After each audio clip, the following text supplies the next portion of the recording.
One of the few people to acknowledge that they have listened to conversations on the Echelon system is Margaret Newsham, who worked at Menwith Hill in England back in 1979. I walked into the office building and a friend said, come over here and listen to this thing. And he had headphones on, so I took the headphones and I listened to it. And I looked at him and I'm going, that's an American. And he said, well, yeah. And I said, well, who is that? And he said it was Senator Strom Thurmond. Porter Goss, chairman of the congressional committee that oversees the NSA, believes that overhearing a conversation is one thing, doing something about it is another. It is certainly possible that somebody overheard me in a conversation.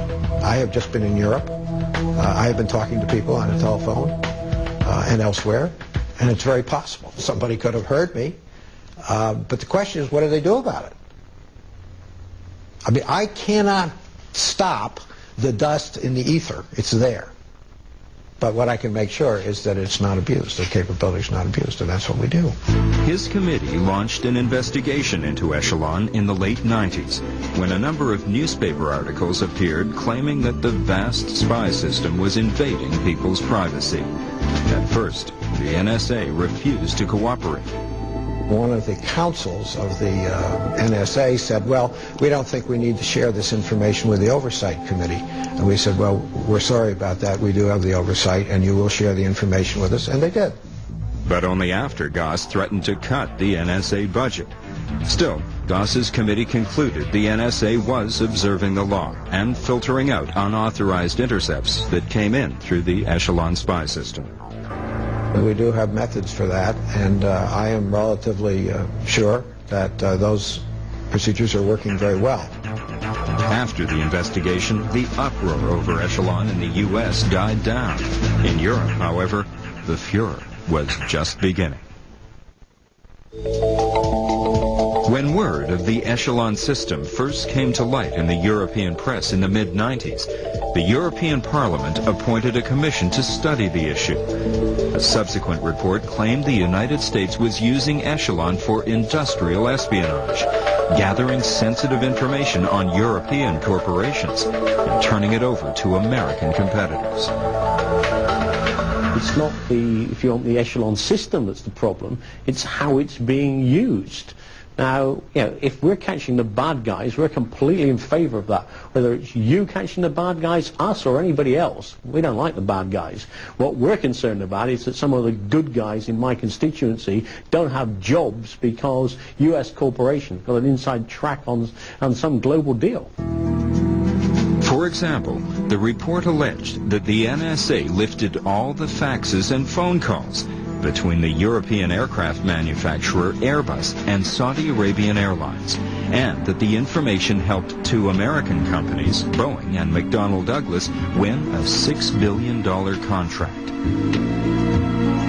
The report also alleged that the French company Thomson CSF lost a $1.3 billion satellite deal to Raytheon the same way. The point that the U.S. made was that this was not economic espionage.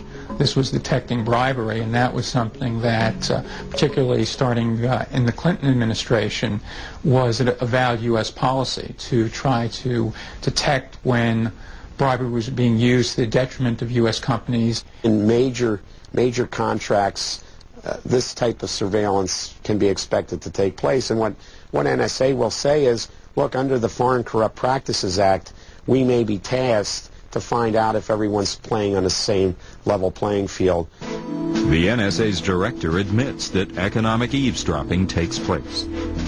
We do conduct collection for economic intelligence purposes. Questions of economic policy of foreign powers, for example, the proliferation of weapons of mass destruction, arms sales, drug trafficking, money laundering, or sanctions bustings.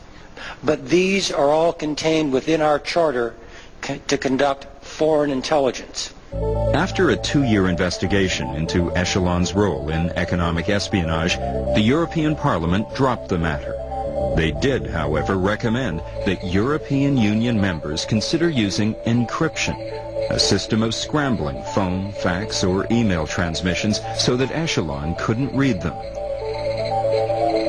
The whole thing about the European Union claiming that NSA was engaged in widespread economic espionage, I believe, was kind of overplayed. It's not to say it doesn't happen, it does, but of course the Europeans also conduct this type of economic surveillance and espionage. France, for example, has 5 listening posts of its own. You would have to be incredibly naive not to know that every industrialized nation on the face of the earth, and even some of the less developed nations of the earth, are out there spying on one another for competitive advantage in the global economy. One example of how the Echelon partners have used economic information occurred when they picked up a suspicious-looking fax in the late 90s. What NSA did was they picked up a letter of credit that went from the Iranian military to a small company in southern France. And that made a lot of people at NSA very nervous because this was a letter of credit for $1 million. And the company in southern France made cruise missile engines. So NSA began eavesdropping on his telephone and eavesdropping on his faxes and so forth. And it went on for quite a long time.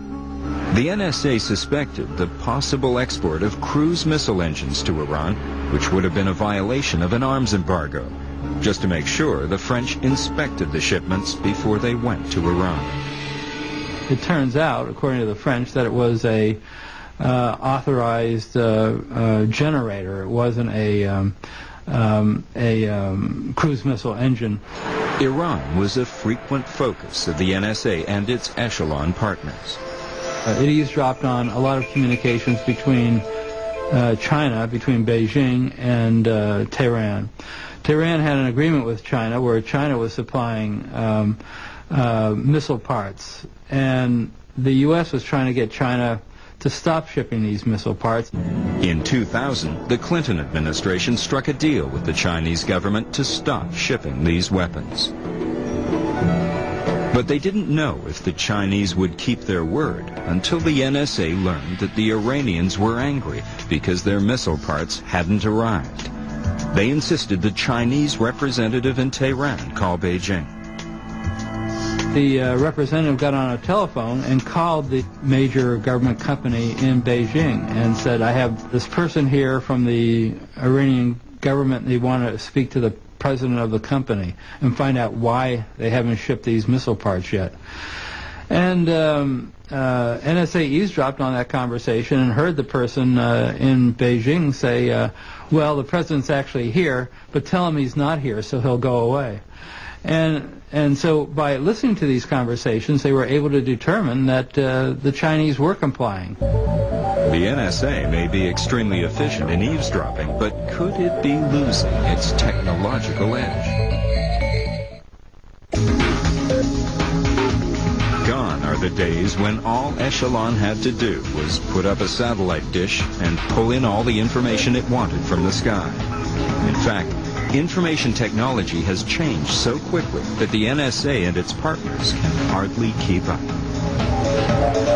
They have to reinvest in a new way of doing business.